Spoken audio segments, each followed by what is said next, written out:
Honestly, I'm just impressed with Flip Flappers, not only because it had a phenomenal ending, but that it had a phenomenal 13 episodes. Like, seriously, I haven't been this impressed with anime, I think, ever. Now, this isn't my favorite anime of all time, but I can definitely say it's the anime that has impressed me the most out of any of the anime I've ever seen. Because just from every aspect that it went for, I feel like it nailed. Like this episode, it did have some animation issues that will be fixed when the Blu-rays are released, as they had to work their ass off this past week to get the episode done, working all week, night and day to try to get this final episode completed in time. So yes, there is going to be some bumps in this episode with the animation, but even when it does dip, it's still just stunning with what it truly went for. Like, from the characters to the story, to the animation, to the music, to the voice acting, to the overall execution, this is as close to perfect, in my opinion, as you could get. And everything gets wrapped up this week. Like, literally everything. Now, some people were saying that blue-haired girl was just a plot device to get Yayaka to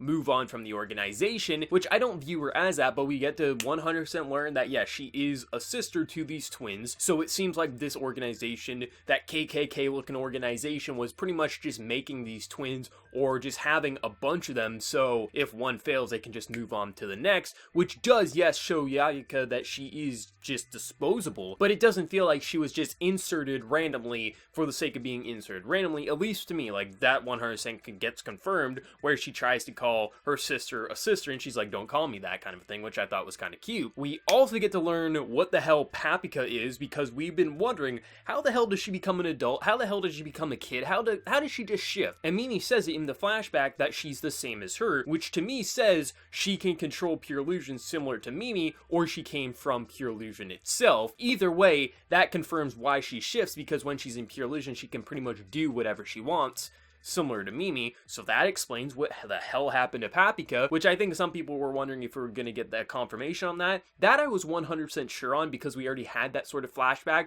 We just didn't get to hear the dialogue. The only thing I wasn't 100% sure on was the other twin, the blue-haired anamorphous child, if I'm not mistaken, is what they call them. But that gets confirmed. But also, we get a satisfying as hell ending. This was the biggest red herring I've seen in anime in a while, because the first episode literally starts out with a dead girl laying down. It was very subtle. I mean, back in episode 2, if I'm not mistaken, I was like, this could be a Genrubuchi anime because of the way the execution is.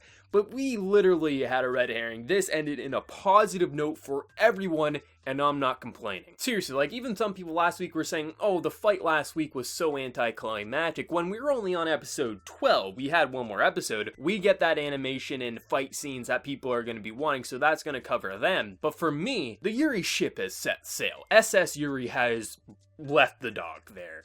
Literally. We have confirmation. They may not have kissed, they may not have made love, but they 100% confirmed that they both have feelings for each other, and not some sisterly love. No, they 100% romantically love each other, and I have to say, that was just amazing to me. This season is just the season of romance, I swear to God. It's really the season of everything, as there's literally every type of anime. Everyone, like, literally, there's even yaoi romance that truly goes places from this season. Like, this season was phenomenal.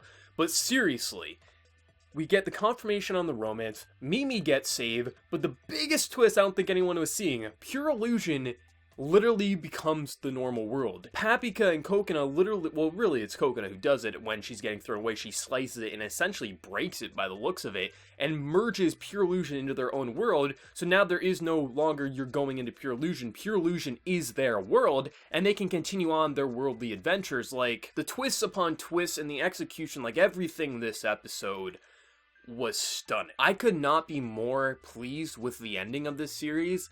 Like, really, these final few episodes could have been horrible and it still would have landed in my top 10 anime. But the fact that every single episode, there was only one episode that I was like, this was just an okay episode, and that was just more my own personal preference. There was nothing wrong with the episode, just for myself, it wasn't something I truly enjoyed that much, but it was still a good episode overall. Within 13 episodes, I can say this is as close to perfect as I've seen when it comes to anime. Now, I don't think this is my favorite anime of all time. I'm definitely going to be rewatching it probably 10 times before I ever get bored of it. But seriously, this is one of the most phenomenal series I've seen. Some people are going to be like, Brandon, you're overhyping it. It's not that good. I mean, look at the characters were just template cutouts or whatever the fuck people are going to try to tell me. But for me, this is what it is. I'm not telling people they have to agree with me. This is my review, this is my opinions, and this is how I feel. The voice acting was amazing, the romance went places, the characters developed, we got explanations on every character, the animation told the story on top of the writing, the music, the openings, everything about this series